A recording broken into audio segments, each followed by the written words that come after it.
Welcome to Leonhart. We're more than a channel, we are a community. Heart Squad, today I'm going on an exclusive trip to Beckett headquarters. You know the company, Beckett in PSA. Well, Beckett's located in my hometown, just down the street from here. And one of the things I'm trying to do on this channel is do more how-to videos to inform you, the Heart Squad, just how much your Pokemon cards are worth, how to protect them, and some great steps to do to make your cards even more valuable than they are right now. Which is why today, I am taking two very special cards, one of which you saw yesterday's video, and if you didn't, it's in the eye right here. I got a vintage Charizard base set card, which they're right over here, so let's just take a look at them real quick. Here is the first one. This, and it's glaring. This card right here is a shadowless vintage Charizard card, and I'm thinking that this should get like an equivalent of a Beckett 9.5, a Beckett 9, or a PSA 9. In other words, I think this card is gonna be amazing. And then this is it. It's a gorgeous card. Look at that. It's a shadowless, so it's even more rare than an unlimited card. And you know it's shadowless because it doesn't have a shadow. Hence, shadowless. And the next card is one that I was sent a long time ago. Let me make sure you can see it too. A Grand Party holographic card. These were promo cards that were handed out if you accumulated different points going to different events back in Japan, I think in 2001. I'm not exactly sure off the top of my head, but another very, very rare card. Each of these cards are worth well over $100 to $200, and if we get them graded and they come back really good grades, the price skyrockets. So today's video, we're going to Beckett. We are gonna ask them how to submit cards and some more advice and stuff that you, the Heart Squad, could use if you'd like to send your cards into Beckett. Let's go.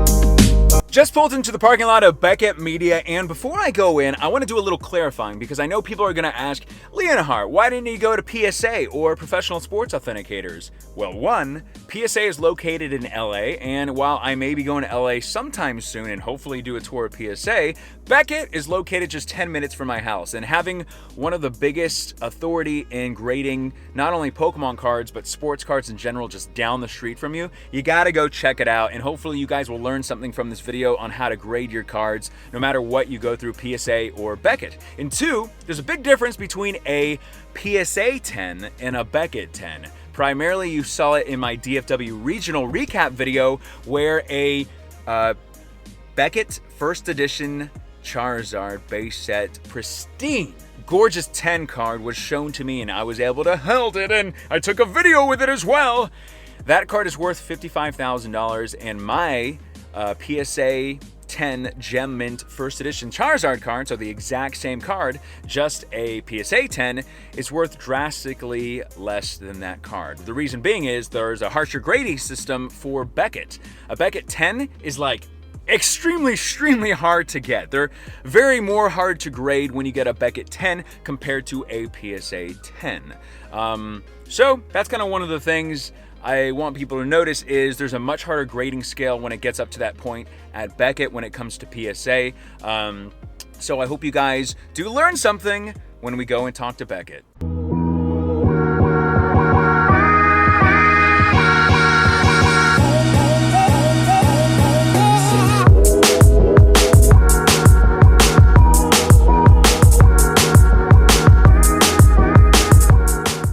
Hey everybody, I'm here with Ian. Could you please introduce yourself for everybody? Yeah.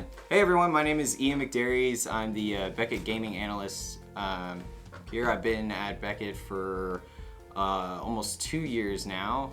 And I'm in charge of all the trading card games that we take care of here.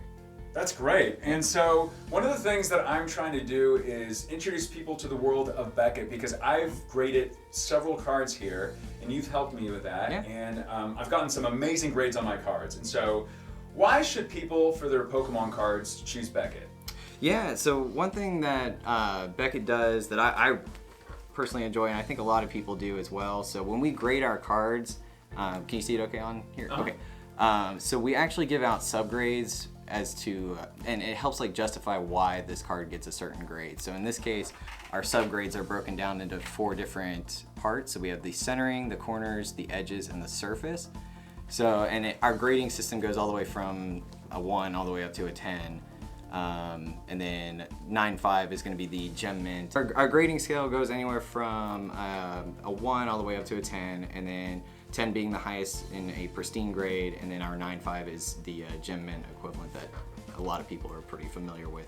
Great. So one of the things that I noticed that it's gorgeous is your pristine 10 cards. Oh yeah. Specifically for the first edition base set Charizard. Yeah. This past weekend, and I know you saw some random lady came up to me with one of 3, by what I know, population in the entire world, one of the first edition Charizards. And so, what makes it so special being a pristine 10 for Beckett? Yeah, so hitting that pristine grade is just, it's really tough to do, especially on English cards, because just when they're made, they don't have the same like glossy stock that Japanese cards tend to have. So hitting stuff in 10s in general are impossible, or nearly impossible, and then getting it on an English card, like especially a Charizard, which is a huge fan favorite. So when it comes to English and Japanese Pokemon cards, you can get both graded here, right? Yes, yes. And you're saying it's more difficult to get a pristine 10 for a English Pokemon card Yeah, than Japanese? generally yes. Okay. Yeah.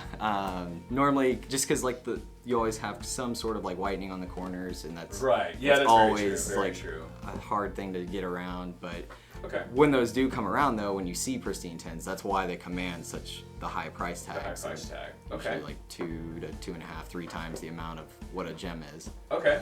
One of my last questions is, can you kind of inform everybody of the process of how they would submit some cards to you? Because I know most people don't live 10 minutes away like I do from Beckett, where I can easily bring the card in, which everybody could do. You can come, and from what I'm aware of, you can just knock on the door over there and during business hours and bring their cards in, their whole collection if they wanted to. Can you kind of inform everybody, like a broad overview of the process? Yeah, so what you can do, you just go to Beckett.com, and then you can download our submission form there, and you just fill it out. It's pretty intuitive. You just put your name and all your information, all the cards you want to send to us for grading. The shipping address is actually on the form, I believe, at the top. Okay. And then all the shipping rates and the pricing structure is also on there as well. Okay. So, and then as far as like shipping your cards to us, I definitely always recommend to try and like put them in top loaders or semi-ridges, always penny sleeve cards. So that way you make sure you get your cards in the same condition, or we get them in the same condition that you had them. So that way they can maintain their grade and everything like that. Perfect. Yeah. Well, I think that's pretty much everything. Thank you so much for taking the time to answer some of my questions. Yeah, absolutely. And if you have any more or ever want to talk more about it, I'm always open, so yeah, feel free. Thank you so much, Ian. I appreciate it. For sure. That was fun. I hope you guys are more informed about the whole process, more about Beckett itself. I pray that we get very good grades on the Shadowless Charizard card that I submitted, as well as the Grand Party Japanese card. So I'm thinking we are gonna get a 9.5 for the Shadowless Charizard. I'd be ecstatic for that. I'll even be happy with a 9, but we'll see. We'll see.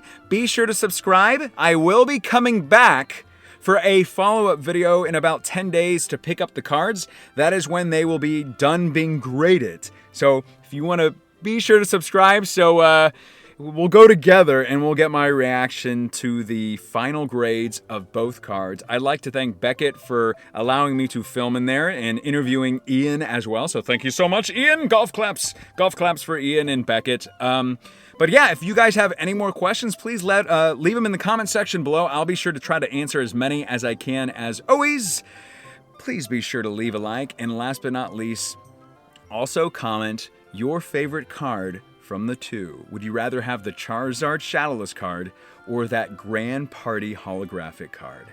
My name is Leonhart. Stay awesome, stay positive, and as always, I'll see y'all in my next video.